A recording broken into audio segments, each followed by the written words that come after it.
Welcome to the Practical Ascension Podcast. I'm your host and guide, Tracy Goody. Join me as we explore the multifaceted experience of awakening in this modern age of transformation. Subscribe, leave a review, or share this episode to show your support. It's mission on, lightworkers.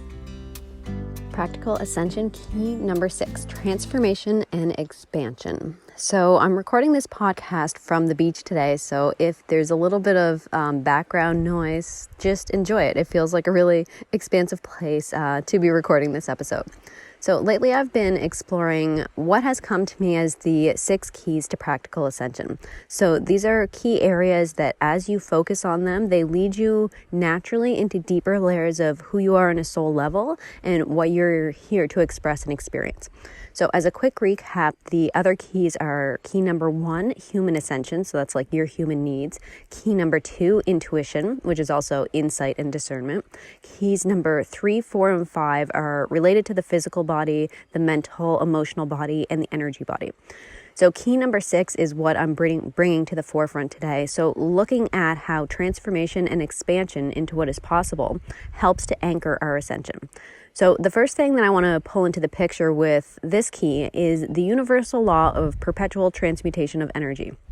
So with this in mind, we're reminded that, well, number 1, everything is energy. But if you're listening to this podcast, that's likely a concept that you're familiar with. We're not separate from anything in the universe, but we are connected instead through the sea of energy or through the sea of Akasha, right? So from here, knowing that we are connected and not separate and adding in that energy is never created or destroyed, it simply changes in form and frequency. From this place of connection and recognizing the flow of energy, we move into the universal law of perpetual transmutation of energy, or that energies have this desire to harmonize and balance, to transmute back into the natural state and flow of love, to move from dense illusion energy to liberation and truth.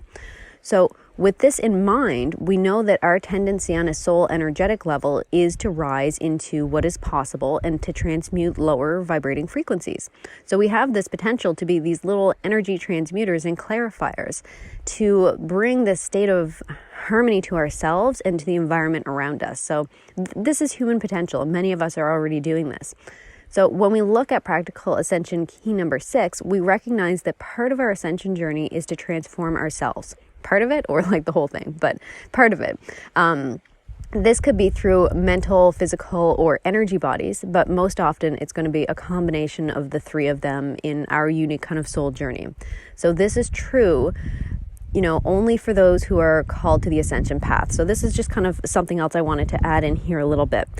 So I'm speaking directly to you who are on the ascension path, but this doesn't mean that, say, your partner or coworker is meant to go down this path.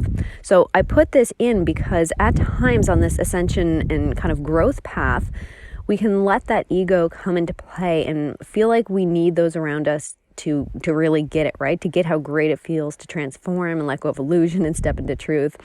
And this creates a loop of trying to force and look outside of yourself instead of taking the focus back in and reminding yourself that not everyone is going about this journey consciously and that the only person you can focus on is yourself. So when you're focused on yourself and your soul growth, your energy shift in frequency as you open up to hold and emit increasing amounts of lights. As you do this, it's going to affect the environment around you. And yeah, that means even affecting the frequency of others. So that in reality, often the best thing that you can do for those around you who you might be having a bit of an ego preference with is to anchor your soul self. Be the change, and in doing so, you vibrate out and help to entrain those around you into increasing higher frequencies as well. And sometimes we can be like, well, it's not fair. They're not doing the work. They shouldn't get the good frequencies. But I mean, this is part of it. This is what we signed up for. Okay, so back to the Practical Ascension key number 6. So we know that energy wants to move into more lightness and release heaviness. This is what we're all about in the ascension journey. We know that when we focus within and on our place in the world, even before anything else, even before any outside action, we begin to affect ascension energies and to anchor them to earth. Then when we add in the actions that we're guided to do through Practical Ascension key number 2, intuition, this is when we really start to make these big splashes in the energetic pool of the collective, right? So In this scenario, you are the alchemist. You are the one transforming. You will have help along the way, of course. We're not meant to go it alone. It's a collective ascension. However, your personal responsibility activates your practical ascension key number 6, and that helps you to transform and expand into these increasing layers of who you really are. So we've taken a look at transformation, and this transformation is, again, created through Practical Ascension Keys 3, 4, and 5, the mental, emotional, physical, and energy bodies. Now we're moving on to the other aspect of key number 6, which is expansion. So I love this key because it is honestly so much fun. Transformation and expansion are really my jam, so I love this very, very much. The expansion aspect is expansion into what else is possible. It is that kind of inquiry and openness to understand, experience, embody, and express who you are on a soul level, who you really are under all that programming, your soul history, your soul gifts, all that really good stuff that feeds you on the deepest level and inspires you to move forward creatively and claim your place in the universe, fully empowered and engaged. So it's a really good time. And you can practice this expansion in small and big ways. So one of my favorite ways personally is through shamanic journeys, where you step slightly out of the mental energy and restrictions of what you think is possible and into the realm of imagination and intuition, which creates this openness for your soul wisdom and your soul knowing to flow in. Now, you can also have this experience of expansion in thousands of other ways, from like an intuitive flash while you're watching a movie that you resonate with, and you just kind of like feel the flow of empowerment coming from this story, and you recognize those gifts within yourself.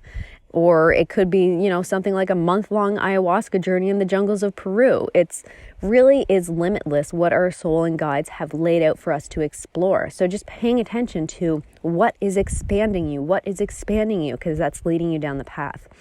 And I know how impactful putting this key into practice has been for me personally. So I've put together a more structured journey to help you consistently and consciously utilize your powers of transformation and expansion.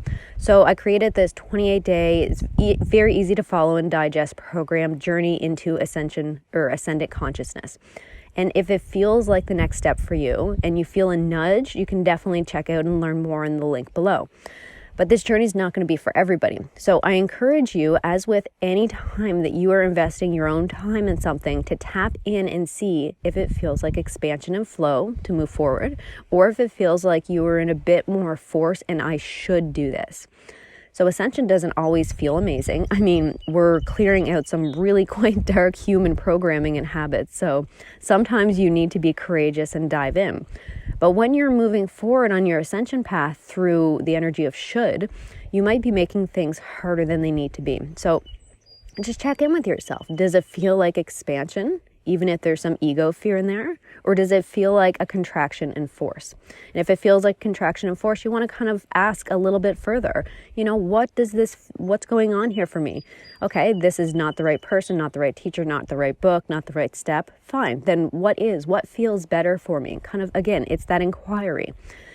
So the final thing that I'm going to leave you off with today is to remember that you hold the power of transformation within you. It's your natural state to ascend into the light and explore what else is possible, but you must be willing to take the initiative, that first step, and dive in whatever way you're feeling called. Thank you so much for joining me today.